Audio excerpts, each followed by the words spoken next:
Hi everyone, welcome back to my lab. If you're new, I'm Yori. Welcome, thank you for clicking on my video. So today I wanted to share a makeup haul that I brought all the way back to Chicago from New York City. I was recently on a dance related trip to New York City, and of course I could not go to New York City without stopping at some of my favorite makeup shops. I went to Sephora, I went to Makeup Forever, and I went to Ricky's NYC. And so if you're interested in seeing all of the goodies that I brought back home, then just keep on watching. Alright, so let's start with Makeup Forever. This is my little bag from Makeup Forever. Here in Chicago, we do not have a standalone Makeup Forever, and it was just beautiful in there. It kind of reminded me a little bit of MAC Cosmetics with the, very black chic vibe that they had going on, but it was just amazing to see their entire collection just all in one place and to play with it. There was also like a bachelorette party going on, and so they were making the girls over. It was just incredible. If you're ever in New York City and you want to check it out, the store is on Lexington Avenue, and that's 731 Lexington Avenue in New York City. They gave me a little card. They also gave me a couple of samples, which was super nice. Let's take a look at the samples they gave me. One was an Artist Rouge cream lipstick. Here's what that little guy looks like. It's in a very nice rosy pink shade. This is C211. Looks like a very nice neutral pink. The next thing is this little guy right here, the Makeup Forever Ultra HD Powder Compact. And this is some of their HD setting powder in the translucent version. Ooh, and the next thing that they gave was a Step 1 Skin Equalizer in the hydrating version. I've actually always wanted to try this. She just sort of put everything in my bag. I had no idea that this was even in there, and so I'm very excited about this little sample. So let's go ahead and get into what I purchased at Makeup Forever. I did pick up 2 lipsticks, and these are the Artist Rouge Matte High Pigmented Lipstick. I couldn't resist these two because they were special to the Makeup Forever store, and they were unique shades that were named after specific areas in New York City, and I selected these shades Upper East Side and Brooklyn. I'll show you what those look like. So the Brooklyn shade, which is a limited edition, is the M105 in their collection, and the packaging looks like this. And when you open it up, look at this shade. Is that not incredible? It's like a taupey brown, and I was really interested in it. I'll insert close-ups of absolutely everything along with the prices. So this was the shade Brooklyn, and it's just gorgeous. I cannot wait to wear that. And the Upper East Side shade is the M207, and this one is a rosy pink nude, which I love. I think that this is very wearable. It's a little more on the cool tone side, but I don't think I have a shade quite like this. Now, what's really special about these lipsticks is that if you purchase a lipstick right there in the makeup store, then they allow you to select customized lipstick caps that are sort of like a souvenir. For the Upper East Side, I decided to pick up this cap, and so what you can do is you can remove the original cap that the lipstick had, and you can use this one. And if you do that, it just becomes such a nice souvenir, a memory of my trip to New York City, and I just absolutely love it. The one that I picked for Brooklyn was this one right here because it appeared to have like little bridges or something like that, and that's what that one looks like. So now I have 2 very unique lipsticks to remind me of my trip to New York City, Brooklyn and Upper East Side. The last thing that I picked up at the Makeup Forever store was a brush. If you've been watching my channel for any amount of time whatsoever, you probably know that I am absolutely addicted to makeup brushes. I love them, I love to buy them, I love to look at them, I even love washing them.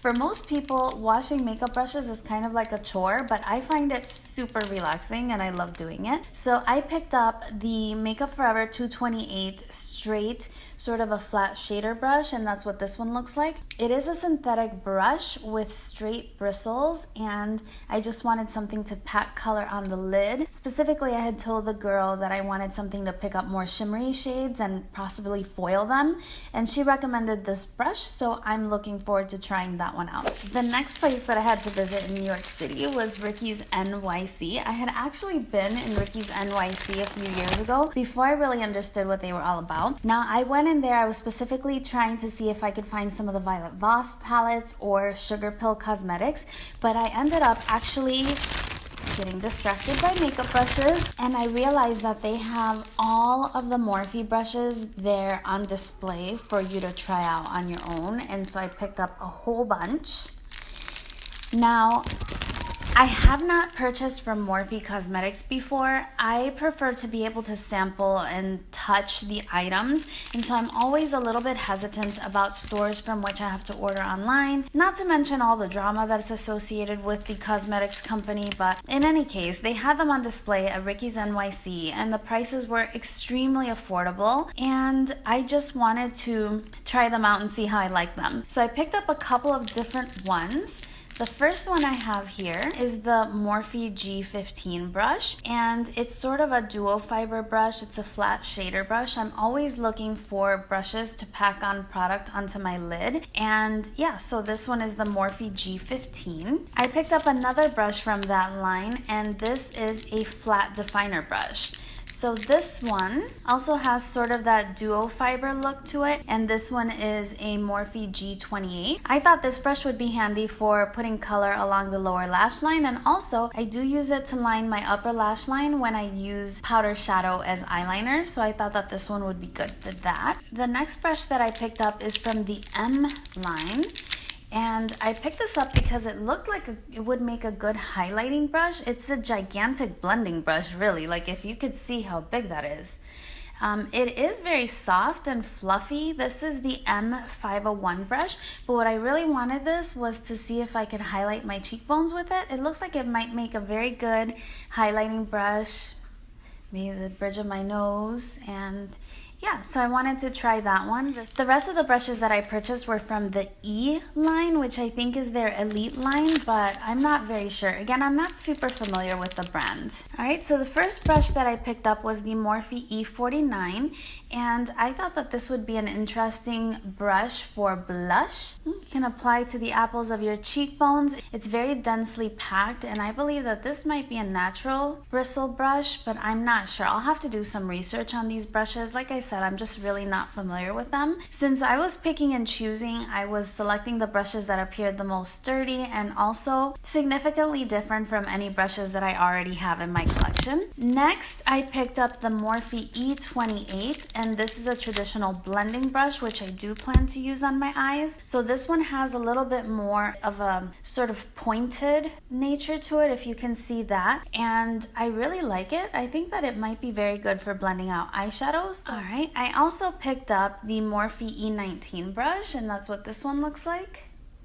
It's sort of a flat brush and it feels synthetic, and I thought that I could use this if I'm working on a cut crease or to smoke out the lower lash line. I love little brushes like this because I can find all sorts of purposes for them. I don't know what it is traditionally used for. I'll have to look them up on the Morphe website, and I'll leave everything linked down below in case you're interested in checking some of these out. And I'll include the prices and everything else on my inserts. The next one I picked up is the Morphe E36 brush, and this one is a little tiny pencil brush, but it's a little bit more flat at the top rather than being pointed, and I thought again that this would be really good for applying shadows to your lower lash line. It could also be used for inner corner highlight or something like that, or maybe even nose contour. I'll have to play with it and see what purpose I come up with for this particular brush. And the last brush is a little teeny tiny fan brush. I think I saw Jaclyn Hill with this, or somebody, I'm sure. I don't have anything like this. I mean, I have fan brushes in my collection. So for example, I have the Tarte fan brush, but you can see this is a little bitty baby one.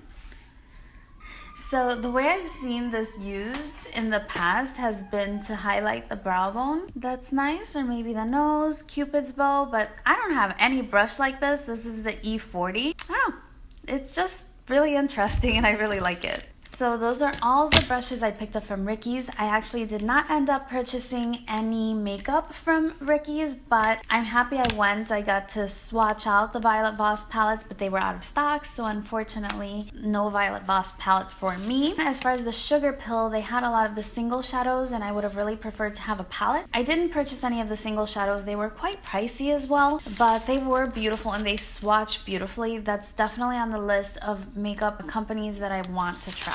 Okay, so now I want to share what I picked up from Sephora. Now, I went to Times Square and they have the biggest Sephora I have ever seen in my life. it's huge. Like, I would say that it's about the size of 2 Sephoras from Chicago. Like, they have a whole skincare area that would encompass one of my Sephoras, and then the cosmetics section, which would also fill an entire Sephora from here. So it was just enormous. And there were actually 2 Sephoras in Times Square, like literally like 10 minutes from each other, probably less. But in any case, what I really liked about the Sephora is they had a lot of luxury makeup on display. For example, I got to swatch the Pat McGrath eye stuff. That's so expensive that I honestly don't even remember what it's called. It was the Galaxy Eyes kit or something like that. So expensive, but I got to play with it, and it does swatch beautifully, but I didn't want to spend that much money on just one item.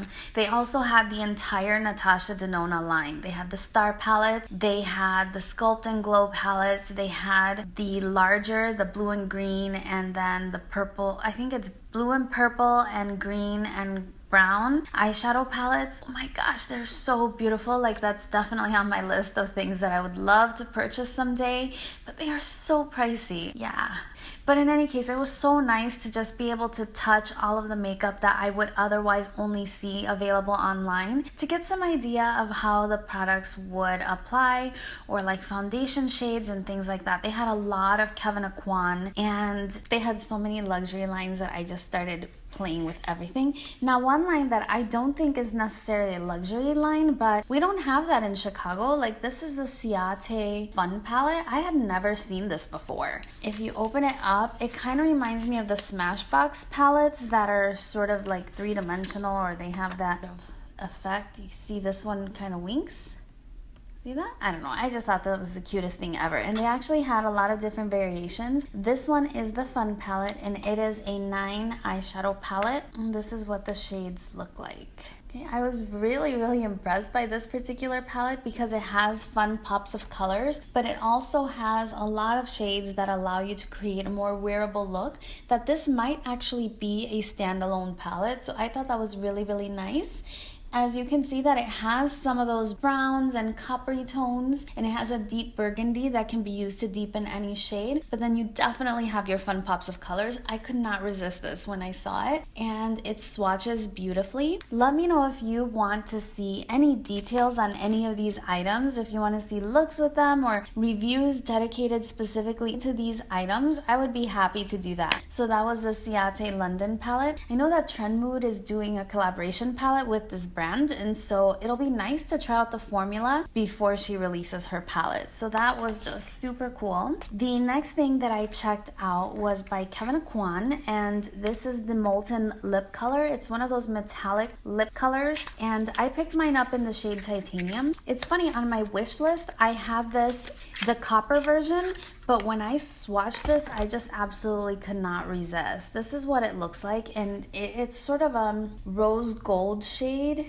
but here's what the product looks like. And again, it's called the Molten Lip, and I have it in the shade Titanium. Yeah, it has sort of that vanilla scent. I can't wait to wear this in a video. I know a lot of people don't really like the metallic lip trend, but I love to experiment with anything. I do not discriminate, so I just love all makeup in general. So I picked that up. I was really surprised to pick up a cool tone. If I fear anything, it's actually cool tones, because I'm so warm myself that when I wear cool tones, I can easily look done. The next product I picked up is from Giorgio Armani, and this is one of their eye tints. I've heard that as far as liquid shadows go, this is sort of the creme de la creme, and I picked up this shade because I thought that it would be really nice for inner corner highlight or all over the lid for a really nice poppy look. So this is the shade number 12. It's called Gold Ashes, which is really interesting. This might look amazing with that Kevyn Aucoin lip color because they both have a similar vibe. Yeah, look at that. They both have sort of a cool tone vibe, don't they?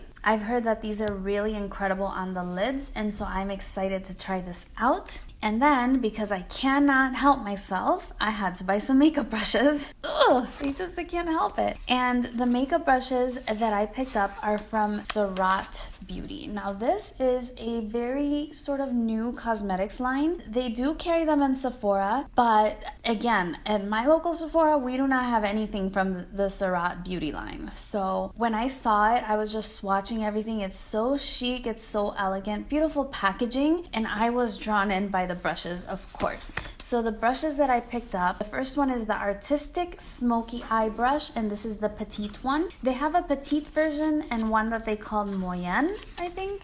Not sure if that's how you pronounce it, I'm sorry. But look at this packaging. I don't know, look at that. Is that not incredible as far as packaging goes? Wow, so this brush is soft. I have never felt a brush so soft in my life. I mean, it almost feels like cotton, really. There's no real number on the brush, but the reason why I liked this particular brush is because it looks incredible for blending, specifically when you get to the deepest shade of your crease, because it is pointed. Okay, so this brush is made in Japan, and as far as I understand it, the Japanese artisan brush makers are unparalleled as far as brush quality. I know that Wayne Goss has his brushes manufactured there, but I thought that this would be great for deepening up that crease with that very, very last shade. Could also be good for smoking out the lower lash line. Oh my god, this is so soft. It's unlike anything that I have ever felt before. I cannot wait to use this brush. So these brushes were actually in a glass case. Like, you couldn't touch them. I guess I could have touched them if I had asked, but I didn't. I just selected a couple that I thought looked really, really interesting, and so this was one of them. And then the other one that I picked up was again from the Artistic Brush collection, but this is the shadow brush and this is the Moyenne version. So again, I mentioned the petites are a little bit smaller and the Moyenne are a little bit bigger. So we have the same packaging again with Surratt Beauty, and there's your brush. Here's what the brush looks like. Again, I believe that this is a natural bristle brush, and this is a shading brush. And again, I wanted to put it on top of my eyelid to pack on color. I just cannot wait to use this. It's interesting, but the brushes themselves are not labeled, and so I don't have a number or anything like that to share, but I will leave everything linked down below in case you are interested in any of these brushes. And that's it for my New York City makeup haul. I didn't get a lot of stuff, but I got a little bit of everything. I didn't get to visit Bite Beauty or some of the other makeup stores that are in New York City, but it's definitely on my list. Please let me know if there's any spots in New York City that I need to hit in order to shop for more makeup goodies. Let me know what you thought of what I got, and if you would like to see any dedicated videos on any of this stuff. I'm so excited to try it all out. Yeah, thank you so much for watching my haul. Please let me know in the comments down below what you have been hauling lately. If you're curious as to what is on my face, I am decked out in the Rihanna Fenty Beauty collection. You can see that trophy wife highlight coming right through at you. I do have a dedicated video to the collection if you're interested in checking that out. I will link it up in the cards. If you are new to my channel, I hope you will consider subscribing before you leave. Please don't forget to give the video a thumbs up if you do enjoy haul videos, and this one in particular, and I will see you very, very soon on my next video. Bye!